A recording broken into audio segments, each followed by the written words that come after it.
성경은 계속해서 복에 대해서 이야기하고 있습니다. 그런데 우리가 생각하는 복의 개념과 또 성경에서 이야기하는 복의 개념이 전혀 다릅니다. 우리는 세상적인 복을 받는 게 하나님의 축복을 받았다라고 생각을 합니다. 그런데 그게 아니라는 것을 오늘 본문을 통해서 여러분 꼭 기억하셔야 됩니다. 여러분 많은 이 당시에 바리새인들도 세상적인 복에 대한 개념을 가지고 있었습니다. 그 물질의 복이 결국 하나님께서 주신 복이다라고 생각을 했습니다. 그 부분이 오늘 16장 13절 14절에 그 부분이 정확하게 나와 있는데 우리 한번 누가복음 16장 13절부터 14절 말씀 읽도록 하겠습니다. 집 하인이 두 주인을 섬길 수 없나니 혹 이를 미워하고 저를 사랑하거나 혹 이를 중히 여기고 저를 경히 여길 것임이니라. 너희는 하나님과 재물을 겸하여 섬길 수 없느니라. 바리새인들은 돈을 좋아하는 자들이라.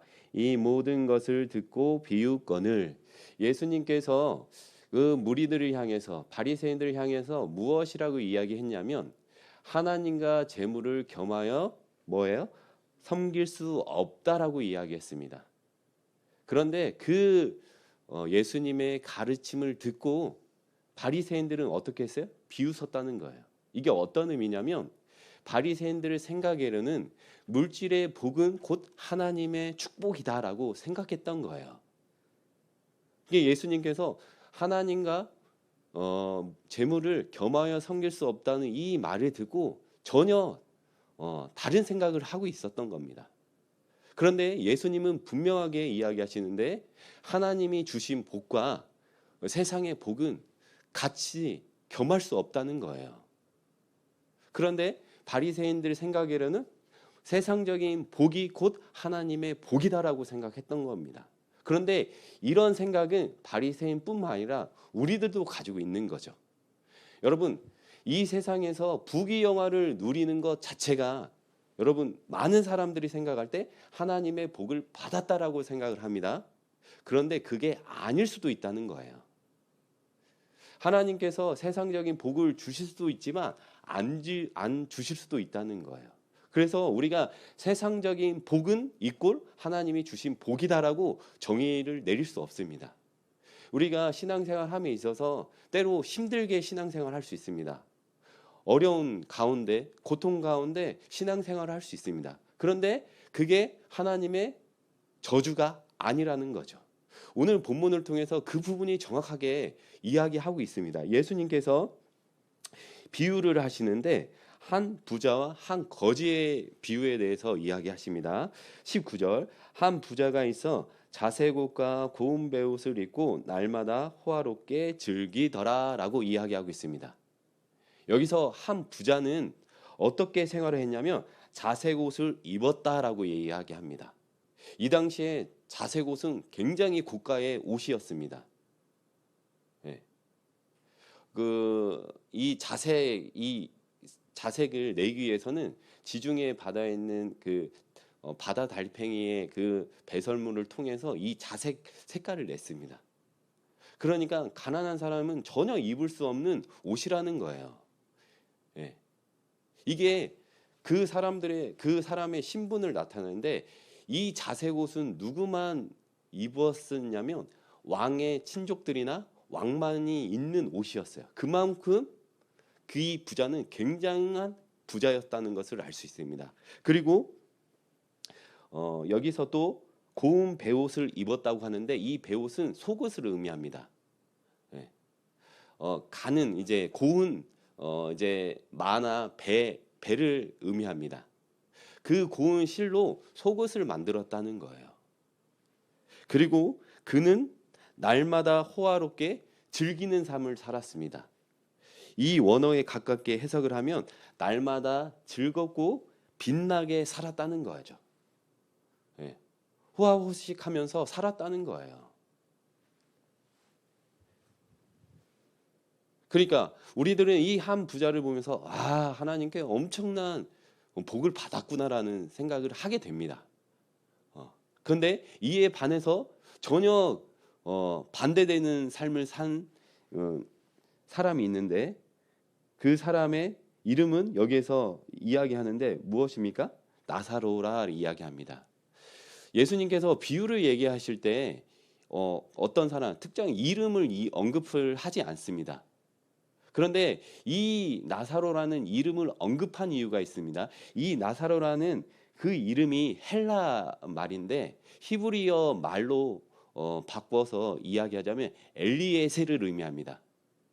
엘리에셀은 어떤 사람을 가리키냐면 구약 시대의 아브라함의 종 엘리에셀을 가리킵니다.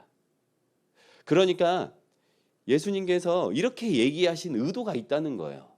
나사로라 비유해서 이름을 굳이 말할 필요가 없는데 예수님께서 그렇게 이야기하신 이유가 있다는 거예요. 이 나사로는 상징적인 건데 이 나사로는 정말 하나님을 신실하게 섬겼던 사람이었다는 것을 통해서 이 이름을 통해서 보여주는 거예요. 한 부자는 자기를 위해서만 살았고 이 거지 나사로는 표면적으로 어떤 선행이나 뭐 하나님을 믿었다 이런 의미는 없지만 그 이름을 통해서 신실하게 하나님을 섬겼음을 알 수 있습니다. 의도적으로 예수님께서 이 이야기를 하시는 겁니다. 그런데 그 나사로가 어떻게 살았어요? 어떤 사람이에요? 거지였고 그 다음에 헌대투성이가 있었다. 이 악성 종기를 의미하는데 이것은 피부병을 의미합니다.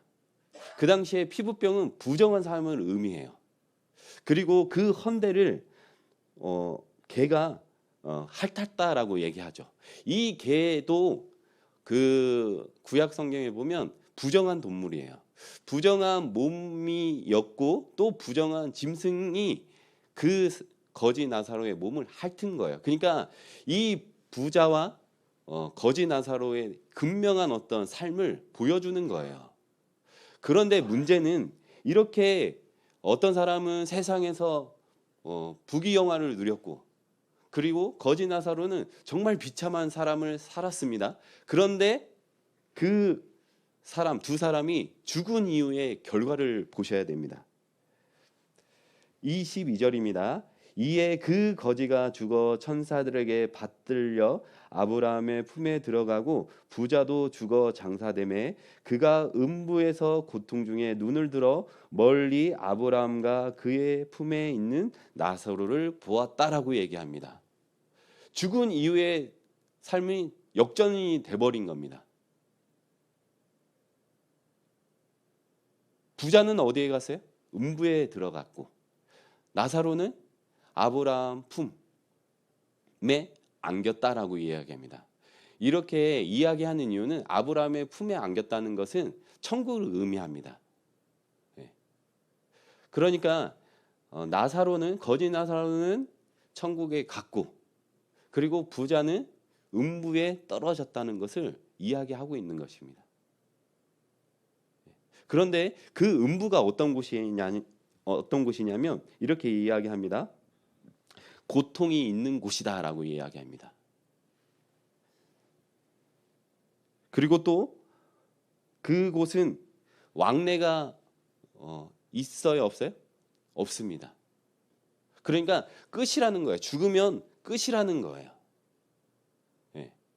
그 지옥은 고통이 있는 곳, 뭐 불에 꺼지지 않는 곳, 뭐 이렇게 표현을 합니다. 그런데 죽으면 끝이라는 거예요. 이것을 통해서 정말 세상에서 부귀영화를 누린다 해도 그 이후의 삶은 전혀 보장이 안 된다는 거예요. 그러면 여기 예수님께서 왜 이런 비유를 하시냐라고 질문 던질 수 있잖아요. 정말 우리가 세상에서 마음을 뺏기면서 살지 말아야 된다는 거예요. 그런데 우리가 세상에서 계속 마음을 뺏기는 거죠. 영혼에 대한 고민을 전혀 하지 않는 그런 모습을 이야기하고 있는 거예요. 그런다고 해서 부자는 무조건 다 지옥 가냐? 그게 아니에요. 그러면 가난한 사람 다 천국 가냐? 그것 또한 아니에요. 중요한 것은 여기서 이야기하고 싶으신 그 의도는 뭐냐면 예수님께서 이 세상적인 복과 이 복이 하나님의 축복이 아닐 수도 있다는 거예요.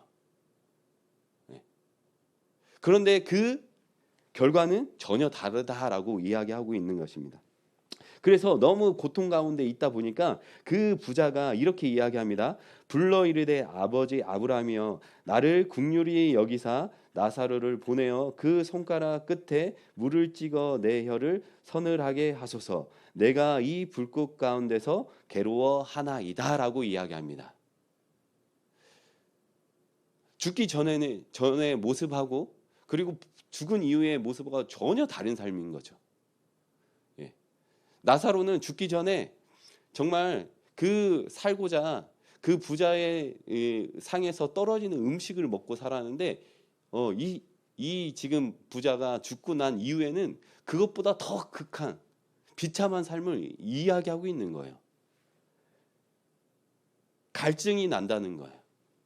갈증이 너무 나서 그 물을 찍어 내 혀를 서늘하게 하소서.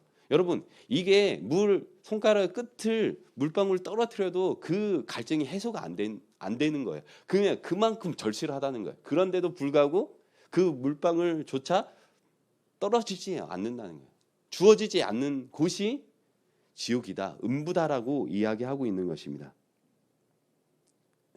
그래서 이렇게 그 부자가 이야기하니까 아브라함이 무엇이라고 이야기하냐면 너는 살았을 때에 좋은 것을 받았고 나사로는 고난을 받았으니 이것을 기억하라. 이제 그는 여기서 위로를 받고 너는 괴로움을 받느니라 라고 이야기하고 있습니다.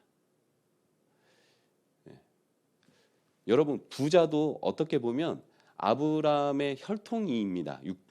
육체적으로. 그래서 이렇게 이야기하고 있는 거예요. 아브라함이 이르되 너는 친근한 표현이에요. 부자도 유대인임에도 불구하고 지옥에 들어간 거예요. 그런데 그 괴로움을 해소할 수 없다는 거죠. 그리고 그뿐 아니라 너희와 우리 사이에 큰 구렁텅이가 놓여 있어 여기서 너희에게 건너가고자 하되 갈 수 없고 거기서 우리에게 건너올 수도 없게 하였느니라 라고 이야기합니다. 이제 끝이라는 거예요. 그러니까 여러분 인생을 살아가면서 가장 중요한 영혼의 문제에 대해서 진지하게 생각을 하셔야 된다는 거예요. 부귀영화를 위해서 마음을 뺏기고 그것을 집착하고 우리의 모든 마음을 쏟아내서 그것을 이루기자 살기보다는 가장 중요한 영혼의 문제를 너희들 먼저 생각하라는 거예요. 왜? 그 지옥은 이러한 곳이기 때문에 그러하다는 거예요. 영원한 고통이 있는 곳, 영원한 갈증이 있는 곳, 그 다음에 그곳은 더 이상 천국에 들어갈 수 없는 곳이라는 거예요. 끝난다는 거예요. 그러니까 예수님께서 이 비유를 하시면서 진짜 하나님의 주시는 복은 천국 가는 것이다 라고 이야기하고 있는 것입니다. 이렇게 이야기했더니 그 부자가 이렇게 얘기합니다. 이르되 그러면 아버지여 구하노니 나사로를 내 아버지의 집에 보내소서. 왜 보내달라고 간청을 하냐면 내 형제 5이 있으니 그들에게 증언하게 하여 그들로 이 고통받는 곳에 오지 않게 하소서라고 이야기하고 있습니다. 굉장히 고통스러운 곳이라는 거예요. 그런데 아브라함의 대답은 이렇게 대답을 합니다. 그들에게 모세와 선지자들이 있으니 그들에게 들을지니라 라고 이야기합니다. 여기서 모세와 선지자들이 있다는 것은 어떤 의미냐면 구약 성경이 있다는 거예요. 그 5 형제에게는 구약 성경이 있다는 거예요. 그 말씀을 들으면 된다는 거예요. 그랬더니 부자가 이렇게 얘기합니다. 이르되 그렇지 아니하니이다. 아버지 아브라함이여 만일 죽은 자에게서 그들에게 가는 자가 있으면 회개하리이다 라고 이야기합니다. 여러분 착각하고 있는 거예요. 지옥에 왔어도 이 부자의 생각은 굉장히 어리석은 이 말을 하고 있는 거예요. 여러분 믿음이라는 게 어떤 진짜 죽은 자가 다시 살아나서 그 사람이 지옥이 있다라고 이야기해도 믿음이 생기지는 않아요. 성경은 철저하게 그 믿음이 생기는 유일한 방법에 대해서 이야기하는데 그게 뭐예요? 말씀을 통해서 믿음이 생깁니다. 지금 아브라함은 그것을 이야기하고 있는 거예요. 구약 성경 말씀을 통해서 믿음이 생긴다는 거예요. 그런데 부자는 그것조차 받아들이지 않는 거죠. 그런 어떤 경험적인 것을 통해서 그런 죽은 자가 다시 살아나는 어떤 그 기적을 통해서 믿음이 생긴다는 거예요. 믿음이 생기고 회개한다는 거예요. 근데 그 부자의 생각도 틀린 거죠. 우리들도 그렇게 생각할 수 있다는 거예요. 하나님, 나에게 어떤 부귀영화뿐만 아니라 기적이나 표적이나 어떤 체험을 하게 되면 내 믿음이 생기고 내 믿음이 성장할 거라는 생각을 합니다. 그런데 성경은 정확하게 얘기합니다. 그렇게 생기는 게 믿음이 아니라는 거예요. 요즘에 유튜브 영상을 보면 많은 사람들이 천국, 지옥 간증에 대해서 굉장히 많이 이야기를 합니다. 그리고 기적과 표적의 이런 현상들도 많이 보여줍니다. 그런데 여러분, 그것을 본다고 해서 믿음이 생기지 않아요. 이것을 정확하게 어디를 통해서 알 수 있냐면, 여러분 우리 요한복음 한번 찾아보도록 하겠습니다. 요한복음 11장입니다. 요한복음 11장.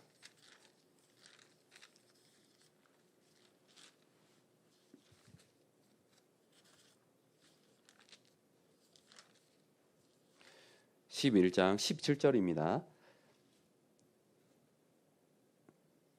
요한복음 11장 17절 우리 같이 한번 읽도록 하겠습니다. 예수께서 와서 보시니 나사로가 무덤에 있는지 이미 나으리라.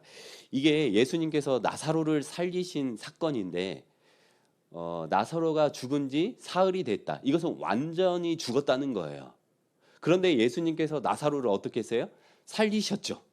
그 이후에 사람들의 반응, 대제사장들의 반응을 한번 보시면 됩니다.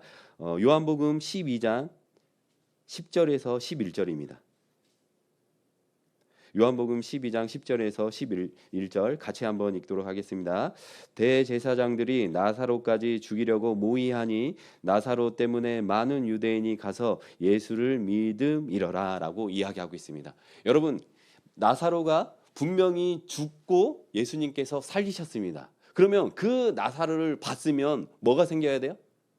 믿음이 생기는 게 맞잖아요. 이 부자가 얘기했던 것처럼 그 모습을 보고 회개하고 믿고 회개할 수 있다는 거예요. 그런데 이 성경을 통해 이 부분을 통해서는 분명하게 이야기하는 거죠. 그 나사로를 살렸음에도 불구하고 대제사장들은, 주변에 있는 사람들은 어떻게 했어요? 믿음이 생긴 게 아니고 그 나사로까지 죽이려고 했다는 거예요. 그러니까 우리가 믿음이 드는 것은 뭐예요? 말씀이라는 거예요. 어떤 체험이나 죽은 자가 살아나서 그것을 지옥과 천국이 있다라고 얘기해도 믿음이 생기지 않을 수도 있다는 거예요. 그러니까 우리는 항상 말씀의 근거에서 신앙생활을 해야 되는 거죠. 믿음은 말씀을 통해서 생기는 거고, 믿음이 성장하는 방법도 말씀을 통해서 성장한다는 거예요. 그것을 지금 아브라함과 이 부자의 대화를 통해서 이야기하고 있는 것입니다. 그래서 이렇게 아브라함이 이렇게 이야기합니다. 이르되 모세와 선지자들에게 듣지 아니하면 비록 죽은 자 가운데서 살아나는 자가 있을지라도 권함을 받지 아니하리라 하였다 하시니라라고 이야기하고 있습니다. 분명하게 이야기하고 있는 거죠. 말씀을 듣지 아니하면 이 모든 것들은 아무 의미가 없는 거죠. 믿음이 들 수 없는 겁니다. 그래서 우리가 잘 알고 있는 이 믿음이 생기는 것은 말씀을 통해서 생긴다는 것. 디모데후서 3장 16절을 보면 이렇게 이야기하고 있습니다. 제가 디모데후서 3장 15절 읽어드리도록 하겠습니다. 또 어려서부터 성경을 알았나니 성경은 능히 너로 하여금 그리스도 예수 안에 있는 믿음으로 말미암아 구원에 이르는 지혜가 있게 하느니라라고 이야기하고 있습니다. 말씀은 구원에 이르는 지혜가 있다는 거예요. 구원을 얻기 위해서는 철저하게 말씀을 통해서 신앙생활을 해야 된다는 거예요. 그래서 바울 사도가 디모데에게 이렇게 이야기합니다. 14절입니다. 그러나 바로 너는 배우고 확실한 일에 거하라고 이야기합니다. 이것을 원문에 가깝게 번역을 하면 이렇게, 바로 너는 배우고 확실한 일에 계속 쫓아가라. 무엇을 쫓아가라는 거예요? 말씀을 쫓아가라는 거예요. 그래야만이 우리의 신앙을 더욱더 견고하게 할 수 있다는 거예요. 여러분, 세상에서 얘기하는 복, 이게 하나님이 주신 복이 아닐 수도 있다는 거예요. 그리고 또 믿음은 어떤 체험이나 어떤 경험, 그리고 여러 가지 사상을 통해서 이루어지는 게 아니고 말씀의 근거에서 믿음이 생기고 자란다는 거예요. 우리에게도 인생을 이제 많이 살아오셨잖아요. 세상적인 것도 얻었을 때도 있을 거고 잃어버릴 때도 있었을 거예요. 그런데 하나님께서는, 예수님께서는 그것보다 가장 중요한 영혼의 문제를 이야기하시고, 또 그 믿음은 말씀을 통해서 이루어진다는 거예요. 이것을 통해서, 오늘 말씀을 통해서 여러분 분명하게 이제 정신 차리시고, 이제는 어떻게 신앙생활을 해야 돼요? 세상적인 복을 추구하기보다 내 영혼의 복을 추구하고, 그리고 세상적인 어떤 경험, 체험, 사상을 쫓아가기, 사람을 쫓아가기보다는 말씀을 쫓아가면서 정말 하나님의 은혜 가운데 사시는 우리 평안교회 성도님들 되시길 간절히 축원드립니다. 함께 기도하시겠습니다.